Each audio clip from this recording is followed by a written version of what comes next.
Do I know you? I am a man of God, a man of peace. Who, pray tell, are you? I am Mephistopheles.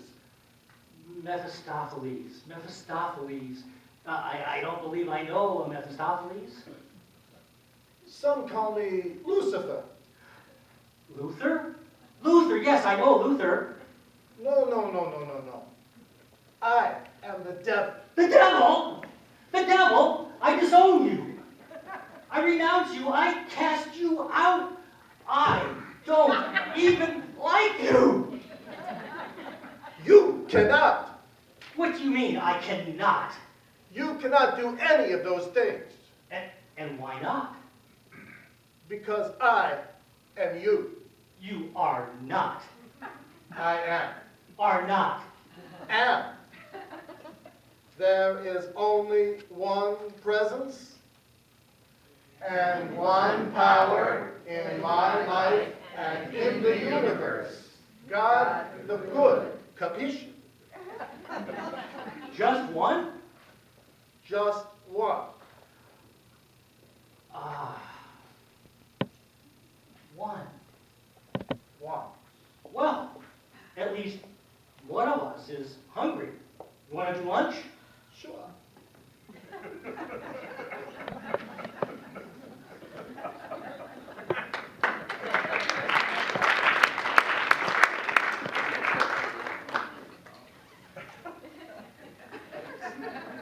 There is only one. This week, the World Census figures told us that we became 7 billion people on planet Earth. 7 billion brains and one mind. 7 billion brains and one mind. The mind of God. You know, you might have thought that by this point in your life, you'd have a mind of your own.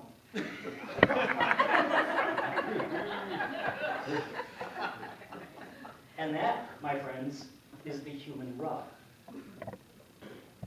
Last Sunday, we spoke about the beginning of all spiritual healing, which is our personal decision to stop judging the world by outer appearance, but rather to rely solely upon our power of spiritual discernment to show us the world as it really is.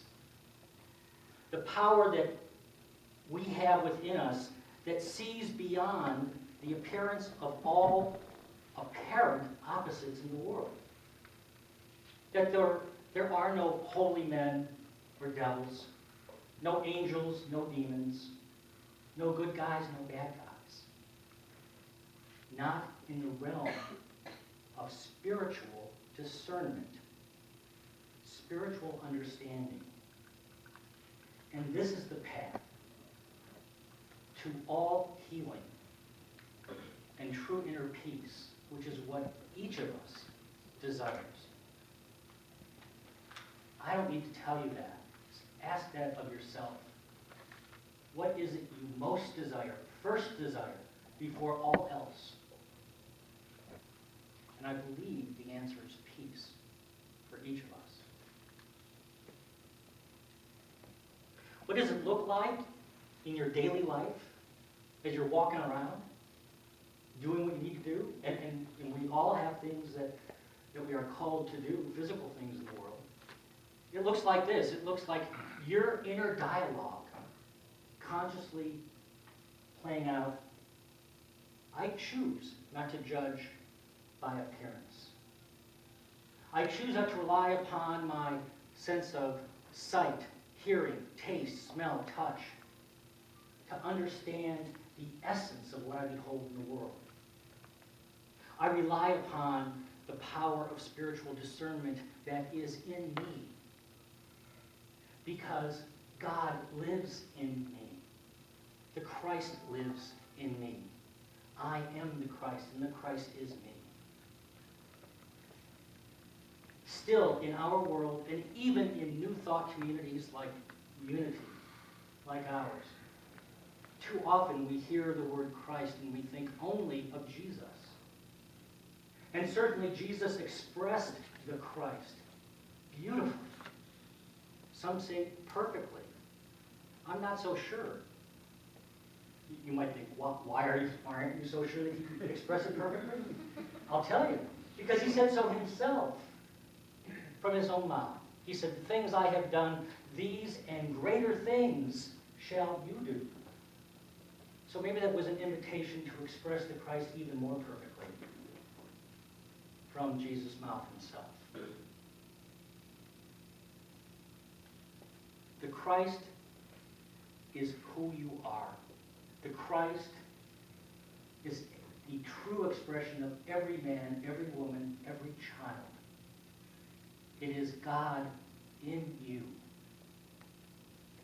And living from that awareness, that consciousness, something that transcends your thought and your feeling, living from that truth, the only truth that I know, is the path to all healing and ultimately peace. Close your eyes if you're comfortable doing so. Move your awareness inside of you. Now be aware, and I believe it's true of everyone in this room, that you all have arms and legs. Not everyone does, but everyone here present today. Take your awareness to your arms and legs. My question is, are you your arms or your legs? We have hands and feet. Take your awareness there. Are you your hands or your feet? Take your awareness now to your head. Move there. Just be aware of your brain. Is that who you are? Is that where you reside? Is it there? Move down now to your heart. And place your hand in your heart. If you pay attention, you can feel it beat. If you really pay attention, you can hear it beat. It is warm and loving and feels good, as it should. But I ask still, are you your heart? Or are you something more? What is it that witnesses the beating heart? What is it that beholds yourself? What is it that sees and reaches out to one another? What is it that gives witness to the sunrise and the sunset? What is it? Open your eyes. Who here is breathing? Raise your hand. You are?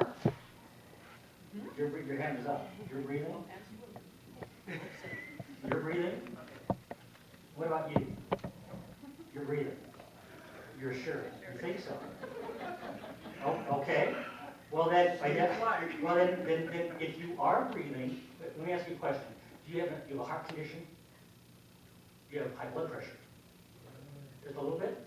Not bad. Okay, there we go. Okay, then if you're breathing, stop breathing. I'll get back to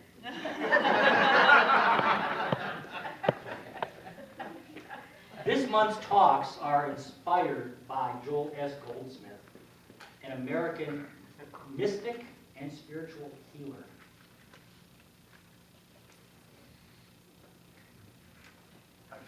Are you breathing? You're breathing. Yes. Did I ask you to start breathing? Well, you said before that you were breathing. Yes. That you were breathing. Now, if you were breathing, that means that you can stop breathing. But you started breathing again. Why did you do that? I don't want to black out. I don't think that's the reason. May I share with you what I think the real reason is that we're not breathing. You don't know how to breathe. None of us. There is no one here. There is no man, woman, child, or beast ever born that knows how to breathe. Because you're not breathing. You are being breathed. You're being breathed by the power of God. You're being breathed by the divine. None of us. If you were breathing, then you could choose to stop. And we can't. Because we do not live by our own power. We live by one power. One power only. The only power that exists in the universe or anywhere beyond the universe. The power of God. There is no other.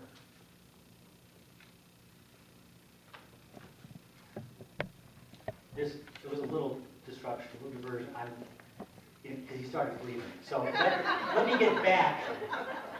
Let me get back to where we were. To Joel Goldsmith. And Joel Goldsmith, an American mystic and healer, as I was saying, Joel is one of the most amazing teachers I have ever encountered. And his writings, he writes paragraphs that I need to read 2 and 3 and more times. And every time I do, I extract something more, and I move more deeply.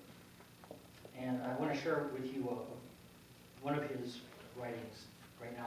And it's in your bulletin. I'm not asking you to read it out loud with me, but read along silently as I read it out loud. He is writing about not being deceived by the apparent world of opposites, by apparent duality. He says, certainly it is true that I do not want to be bad, but neither do I want to be merely humanly good. I want to be spiritually pure. I do not want to be poor. I do not want to be rich. I want only God's spiritual grace. I do not want to be sick. I do not want to be well. I want God to be the health of my countenance. I want God's health, not mine. So, and he is stating this as his truth as a spiritual healer. He says, so when I am helping others, I must try to realize that I am not trying to make my patients well, employed, or pure. I am trying to bring the realization of God's qualities to them. On this mystical path, we strive not to express our own goodness, nor to suppress our badness. It reminds me of a very sultry entertainer, Mae West, who enjoyed saying, when I'm good, I'm very, very good. But when I'm bad, I'm better.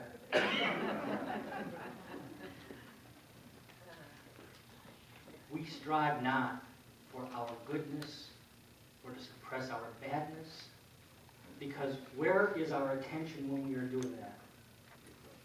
It is on our 5 physical senses. It is on our human awareness. I said last week, there is nothing wrong with our physical senses. I'm glad I have mine. I don't disown my physical senses. I don't want to. I want all of them operating as effectively as they can be. They were designed to allow me to move comfortably in this world, to enjoy this